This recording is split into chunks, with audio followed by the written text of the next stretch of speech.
안녕하세요. 오늘 강의 시작하겠습니다. 오늘 또 노동시장론 강의를 하는데요. 오늘은 이제 그 임금에 관한 문제 마지막 날로 부가급여 그리고 적정임금률 오늘 이거 하겠습니다. 부가급여에 관한 문제하고 적정임금 상승률 그 다음에 최저임금제에 관한 문제들을 모아서 풀이하도록 하겠습니다. 첫 문제.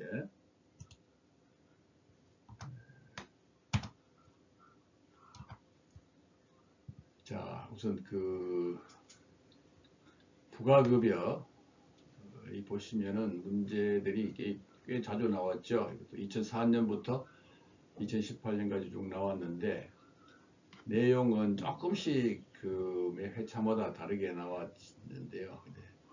대충 정리를 하면 부가급여가 무엇인지 예를 들어 설명하고 또 사용자와 근로자가 선호하는 이유 그리고 여기는 또 2015년 이후에는 사용자가 선호하는 이유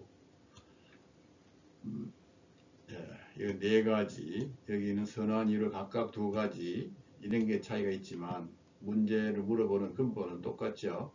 일단 부가급여 의미하고 사용자가 선호하는 이유, 근로자가 선호하는 이유 각 두 가지 또 부가급여가 무엇인지 예를 들어 설명하고 그래도 사용자와 근로자가 부가급여를 선호하는 이유는 각각 두 가지 있으라고 하는 게 지금 통일적으로 나왔고요. 그 다음에 여기는 이제 부가급여의 의미하고 종류.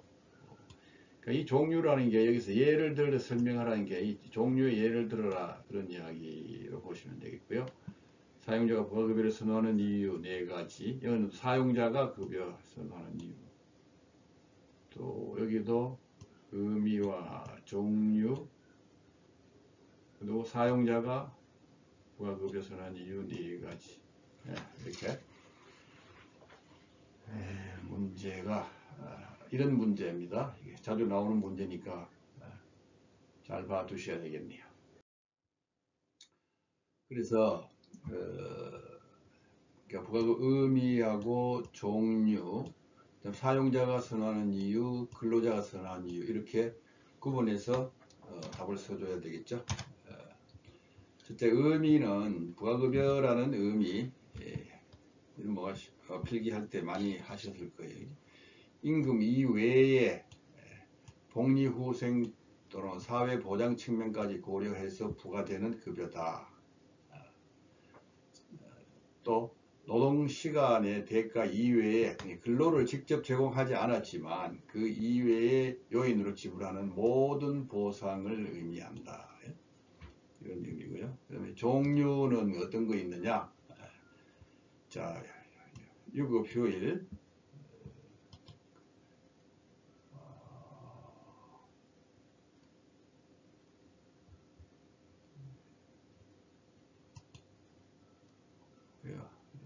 유급휴일 그 다음에 경조휴가 퇴직금 복리후생시설 생리휴가 상여금 학자금 교육훈련 정기승급 산전산후휴가 교육훈련 정기승급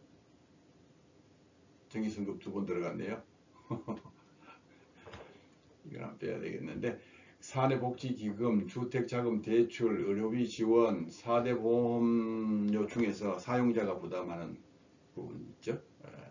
이런 것들이 이제 부가급여의 종류다. 이 중에서 아까 앞에서 네 가지 쓰라, 뭐 두 가지씩 쓰라, 뭐 이런 거, 종류는 몇 가지 쓰라는 이야기 없지만, 종류, 이 중에서 아는 대로 쓰시면 될 것 같고요. 그 다음에 선호하는 이유는 나눠서 써줘야 되겠죠. 사용자가 선호하는 이유와 근로자가 선호하는 이유. 먼저 사용자가 선호하는 이유는 근로자 채용 유인책, 근로자의 기호에 맞는 부가급여 제도를 제공함으로 해서 우수 인력을 확보를 한다. 이 부가급여를 뭐 복리후생, 그러니까 쉽게 대표적으로 복리후생이나 기타 지원하는 게 많으면 우수 인력을 확보하는 데 유리하겠고, 그 다음에 정부의 규제 회피 수단으로서 임금 규제 시에 물가 상승이나 이런 것 때문에 정부가 임금을 억제하러 갈 때는 이 부가급여를 많이 제공함으로 해서 또 유인책을 쓸 수 있고, 장기 근속을 유도하고 생산성을 향상시킨다.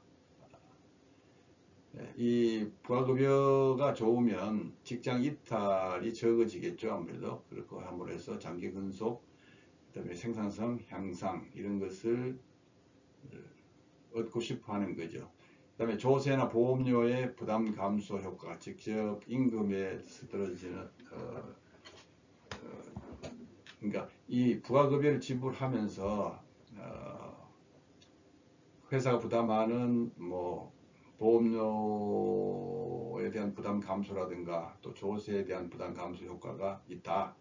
그렇게 정도만 정리를 하시고요. 그 다음에 근로자가 선호하는 이유는 임금 이외에도 이런 효과를 주니까, 그죠? 임금 인상 효과가 있는 거나 마찬가지죠. 그 다음에 근로자도 세금 감면 효과가 있죠. 이걸 다 임금으로 하면 소득세가 더 내지만 세금이 내지 않는 이런 그 효과, 임금 효과로서 이런 것을 받으니까 세금 감면 효과가 있다. 이렇게 정리를 하겠습니다. 그다음 문제. 그 다음에는 그 생산성 임금제에 의하면 명목 임금 상승률. 그러니까 요거는 보시면 뭐랄까요? 이걸로 할까?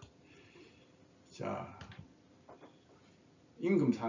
생산성 임금제라는 전제가 있어요. 생산성 임금제에 의하면 임금 상승률은, 명목 임금 상승률은 노동 생산성 상승률하고 일치시키는 것이 적정하다고 본다. 일치시키는 것이 적정 상승률이다. 이렇게 보는 거죠. 그런데 어떤 기업이 2007년에 근로자 수가 40명이었는데 100개 생산을 100개 하고 이때 생산물 시장 가격이 10원이었다.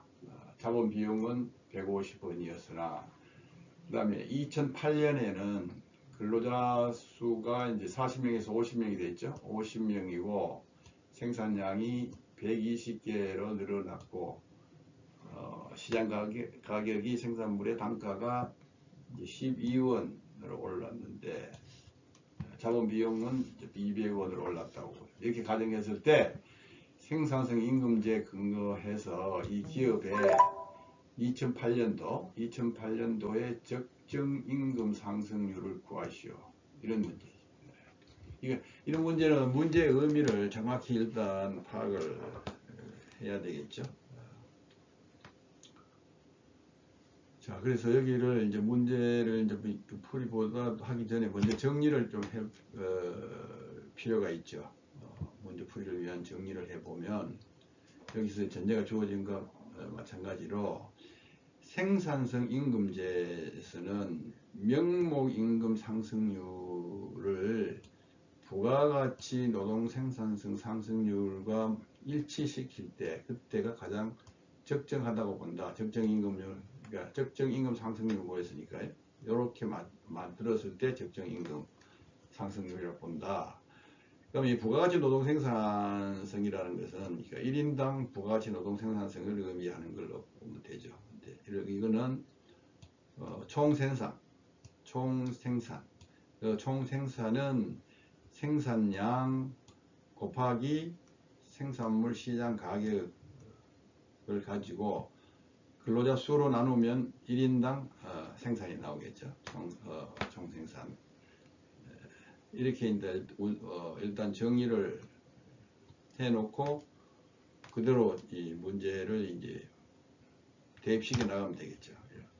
그래서 이렇게 보면은 이 대전제가 명목임금 상승률은 부가가치 노동 생산성, 요건 저 괄호 속에 다시 한번 써주면 총생산인데 총생산은 생산량 곱하기 생산물 시장 가격 이걸 근로자 수로 나눠주는 것인데 이거의 상승률과 같은 점이다.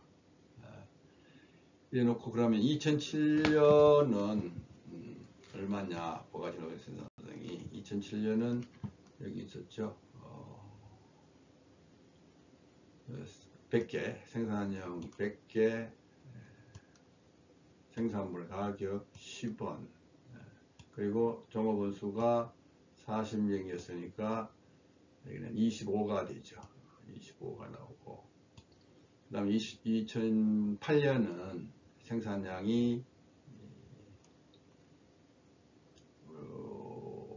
2008년에는 생산량이 120개 생산물 가격이 12원 근로자 수가 50명 그래서 28.8이 됐죠.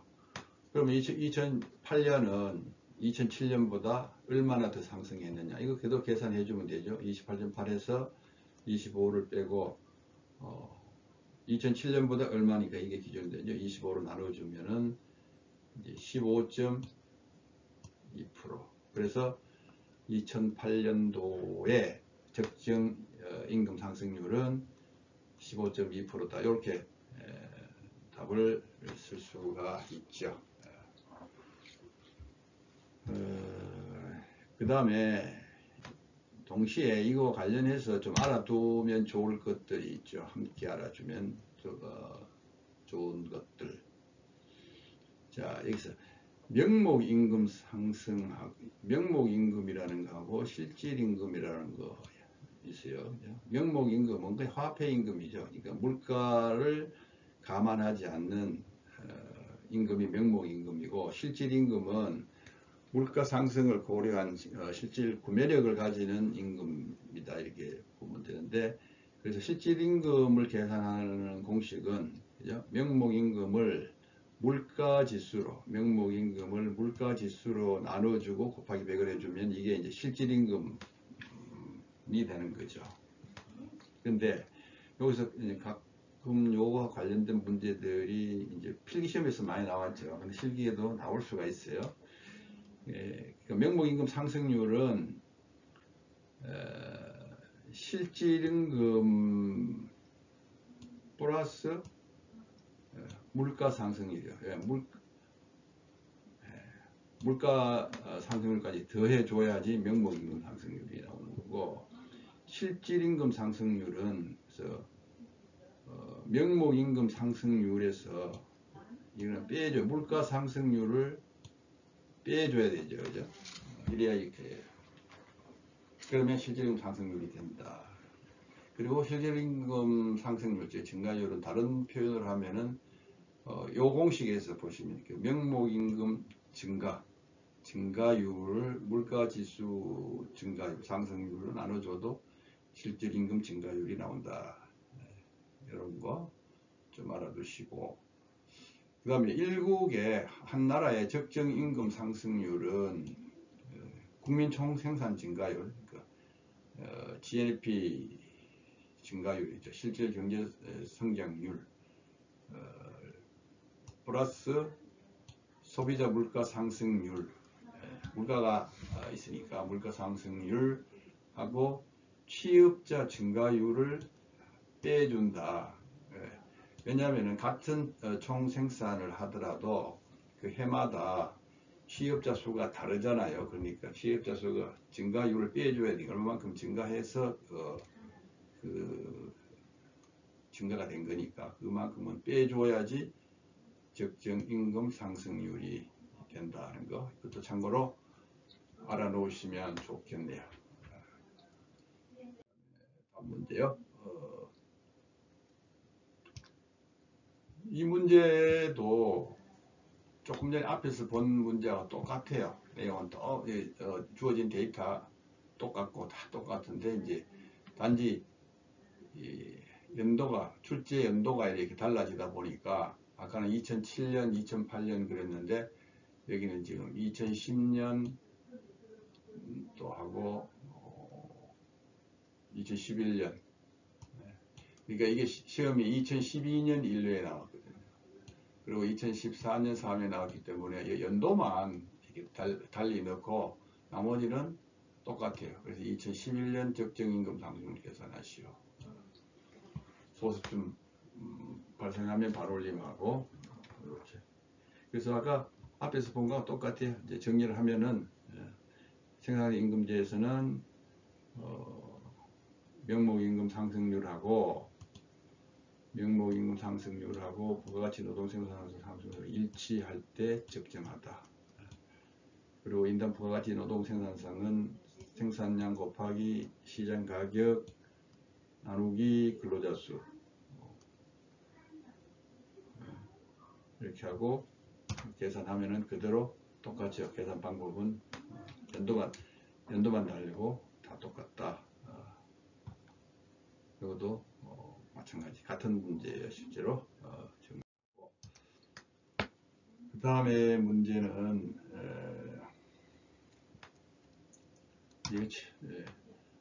이 문제가 나왔네요. 다음과 같은 조건 하에서 적정 임금 상승률을 계산하시오. 그 조건이 뭐예요? 1인당 GNP 증가율, 이거 인플레이션인데, 요리인데, 이거 이제 디플레이션이라는 것은 이거 마이너스 2%라는 얘기. 인플레이션 2% 하면 이게 플러스 2%고, 디플레이션 2% 하면 이거 실제로 인플레이션 기준으로 하면 마이너스 2%가 되는 거죠. 그 다음에 취업자 증가율이 4%, 그다음 실업률이 4.5% 이렇게 이제 데이터를 주어주고 계산하시오. 적정 임금 상승률을 계산하시오. 근데 이런 경우 아까 앞에서 조금 전에 그래서 이런 문제 적정 임금 상승률 알아놓는 게 좋다고 말씀드린 거 있잖아요. 이거는 일국의 적정 임금 상승률은 실질 경제 성장 국민 총 생산 증가율 더하기 소비자 물가 상승률을 더해주고 취업자 증가율을 빼주는 거다. 이렇게.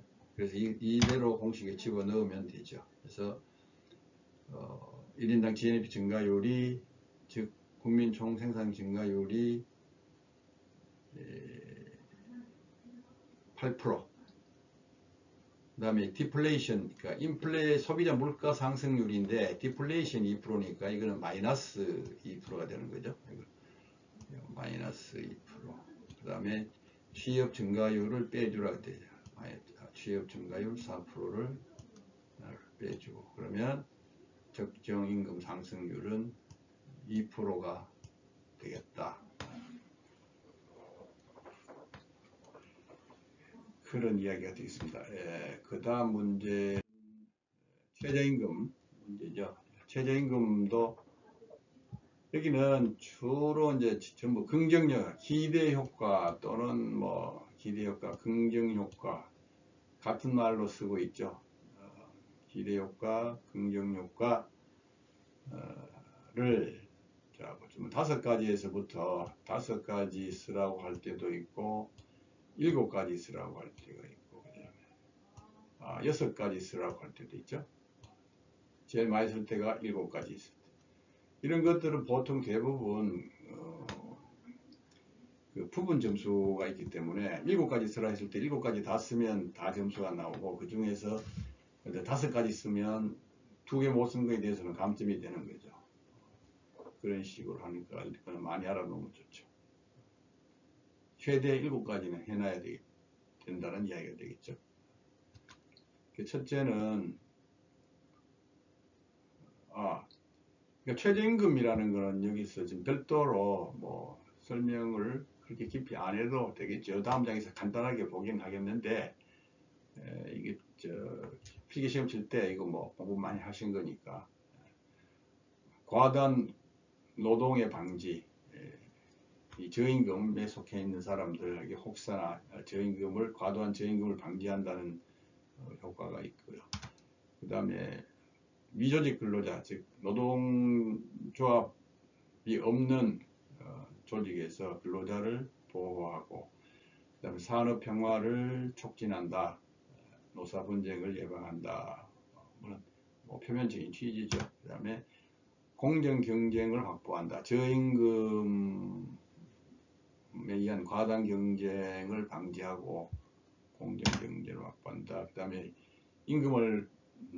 낮은 임금을 올려줌으로 해서 유효 수요를 증대시킨다는 효과. 그 다음에 노동 능률의 향상, 근로 의욕을 자극해서 노동 능률을 향상시키는 효과.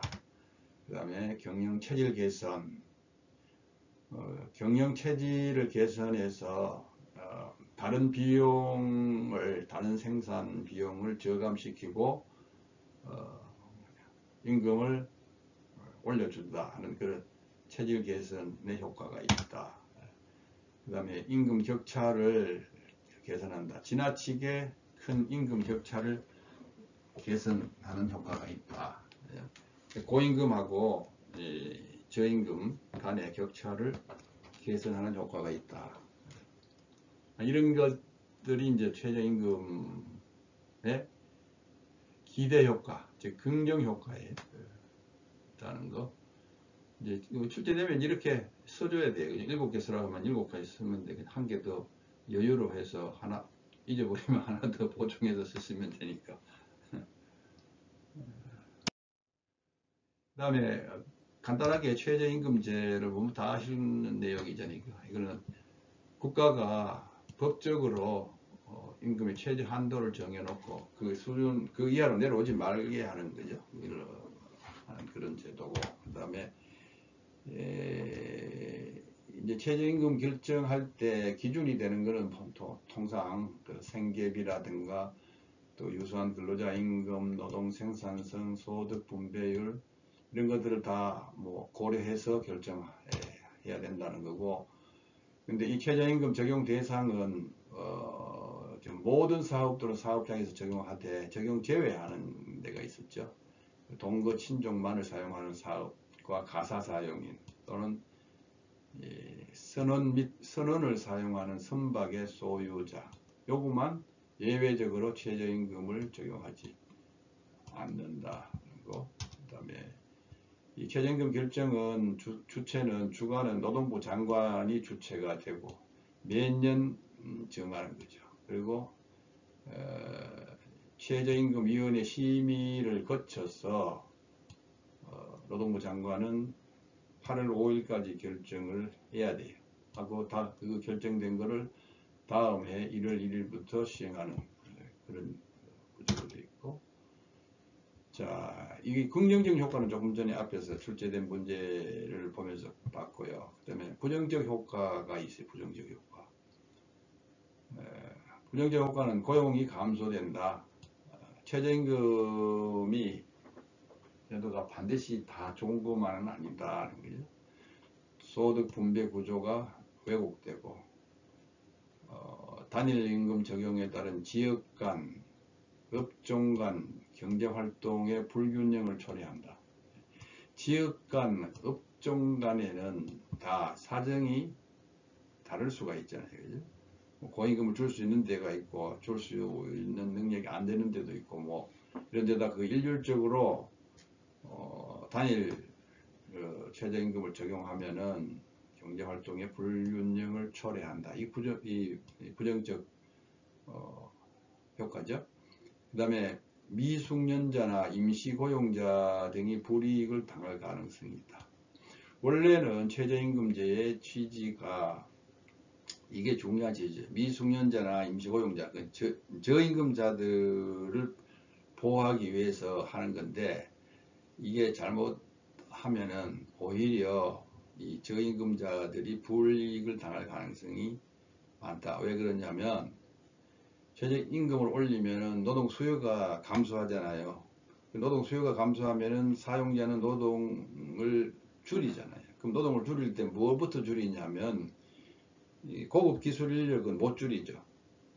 그저께부터 우리가 쭉 본 것처럼 뭐 효율 임금 정책이라든가 이렇게 고임금자 그 외에 그 사람들은 더 서서 하면은 생산성을 높이기 때문에 회사 이익을 가져오니까 임금 좀 높아도 써야 돼. 근데 그 미숙련 노동자들은 줄여도 된단 말이에요. 먼저 당할 가능성이 있다. 이런 것들이 이제 부정적인 효과죠. 그 다음에 고임금 계층 혜택이 커질 가능성도 있다. 최저임금을 해서 제일 밑에 임금을 올리면 그럼 그 위에 임금은 가만히 있냐? 같이 따라 올라가잖아요.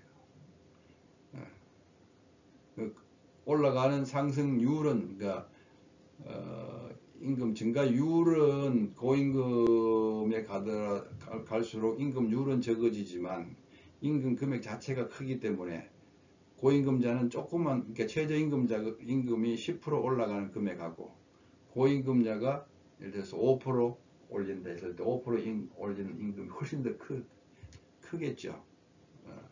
뭐 시간이 없기 때문에 계산은 안 하지만 다 이해하시리라고 보고 이렇게 최저임금에 대해서 이렇게 정리를 하고요. 여기 이제 그 최저임금 이거 하나고요. 고용의 감소이죠. 그러니까 이 부정적 효과 중에서 고용 감소하는 게 이게 사실은 임금 조금 올리고 일자리를 잃으면은 안 되잖아요. 이게 큰 건데 이거 보시면 이런 문제가 생길 거예요. 그죠? 잘 안 그려지네.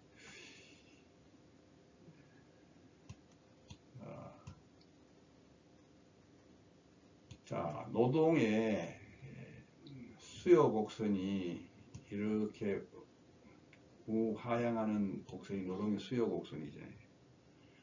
그럼 노동의 공급 곡선은 어디? 공급 곡선은 우상향하는 공급 곡선이 이렇게 있다고 했을 때 이제 임금은 균형 임금은 여기서 여기가 임금이죠. 임금 노동량 잘 안 써집니다.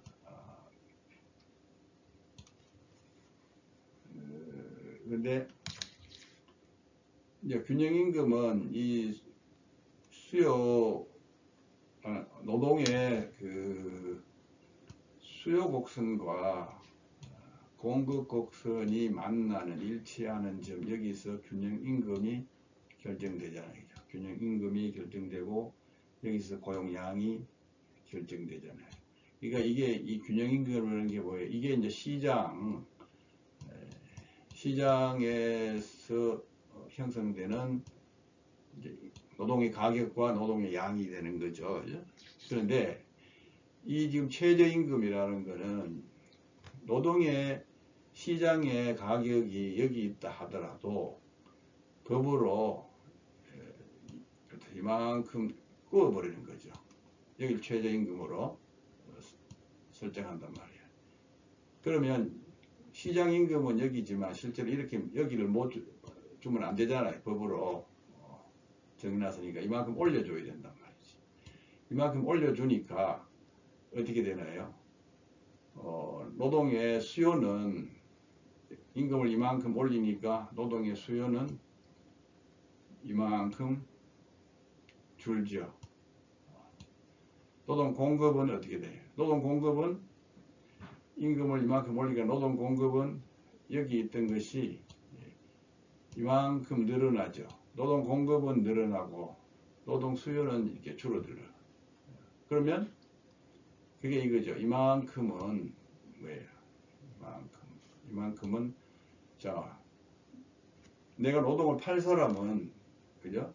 공급은 이만큼인데 노동 수요는 여기밖에 안 돼. 그럼 이것이 이만큼이가 뭐예요? 초과 공급량이 되겠죠. 노동의 초과 공급.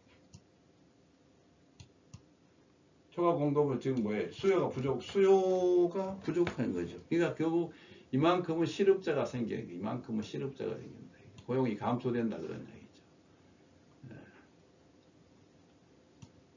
근데 이게 가장 잘못하면 이게 부정적 효과, 이 효과가 그냥 큰 효과가 부정적 효과가 있다 하는 거. 무조건 올리면 되고 뭐 하는 거 아니죠. 경제 이론을 요즘 정치적으로 이것도 뭐 정치성이 개입되죠. 표 기회에서 막 올리면 그 원래 뜻대로 저임금 근로자들이 다 혜택을 보느냐, 긍정적 효과가 있느냐 하면은 부정적 효과도 상당히 크다 하는 거 정리할 필요가 있고요.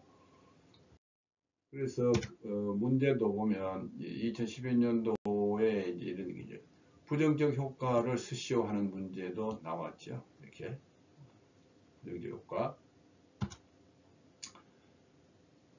그러니까 뭐 아까 앞에서 뭐죠, 고용 감소 효과가 있고 또 소득 분배 구조를 왜곡시키고 지역 간 업종 간 불균형도 초래하고 그 다음에 뭐 있죠, 시장 가격, 시장에서 결정되는 것보다 고용량이 훨씬 작다 같은 이야기가 돼요. 그 다음에 미숙련, 그러니까 공용노동자나 임시고용자 등 취약 계층이 오히려 불이익을 당할 가능성이 크다. 고용량이 임금의 변화에 민감한 경우에는 수요의 탄력성이 큰 경우죠. 민감한 경우, 큰 경우에는 약간의 임금 인상에도 해고자 수가 많아진다. 이런 부정적 효과가 있다. 그 다음에 기업으로서는, 사용자로서는 모든 계층의 임금 인상이 유발되기 때문에 임금 미부담이 또 커진다. 이런 것도 하나의 부정적 효과가 있고요. 그 다음에 기존의 고임금 계층 혜택이 또 커질 수도 있다. 저임금자들 보호하려고 하다가 고임금 계층 혜택이 더 커질 수가 있고, 이것도 어려울 때는 이거 짜게 쓰면 됩니다. 잘 생각 안 날 때는 고용 감소도 하나의 부정적 효과고, 소득 분배 구조 왜곡시키는 것도 하나의 효과고, 그죠? 지역 간 경제, 업종 간 활동 불균식도 한 것도 부정적 효과, 이렇게 보시면 되겠네요. 최저임금제는 반드시 긍정적 효과만 있는 게 아니고 부정적 효과도 있다는 거. 그래서 여기는 이제 원래 제가 이거 실기 기출문제 풀이집 그 교재 이런 걸 써놨어요. 이게 이제 과거 요 문제를 작성할 때 그랬거든. 그 이전에는 긍정적 효과만 쓰라는 문제가 나왔지 부정적 효과 쓰라는 문제가 없었어요. 그전에는. 그러다가 2012년 이때부터 부정적 효과 쓰라고 하는 게 나왔다. 그런 얘기죠. 정리해 두시고요. 그래서 오늘은 여기까지 하고 내일은 이제 그 임금에 관한 문제까지 이제 다 끝났어요. 그걸까지 보시면 대충 노동시장론 중에서 그 노동의 수요에 관한 문제 다 봤고, 그 다음에 노동 공급에 관한 문제 다 정리했고, 그 다음에 노동시장 균형 문제에 관한 거 다 정리했고, 그 다음에 임금에 관한 문제 전부 정리했어요. 전부 정리했다는 것은 이 시험이 그 실시되고부터 지금까지 나온 문제들 전부 총망라된 거예요. 그리고 내일은 이제 지금 이제 노동시장론에서 기출문제 풀이에 남은 것이 실업에 관한 문제하고, 그다음 노사관계 이론에 대한 문제인데, 실업에 관한 문제는 조금 더 이제 문제수가 좀 있어요. 있고, 노사관계론에 대해서는 큰 실기 시험에서는 문제가 그리 많지는 않아요. 그래서 남은 거 그거 보도록 하겠습니다. 그 다음 이거는 지나가는 광고 선전인데, 직업상담소 교육원 카페 다음점.net 직업상담에 가시면 여러분들이 공부할 수 있는 모든 자료들이 다 제공되고 있으니까 잘 활용하시라는 이야기고요. 그 다음에 오늘 수고 많았습니다. 오늘 강의 여기서 마치도록 하겠습니다. 예.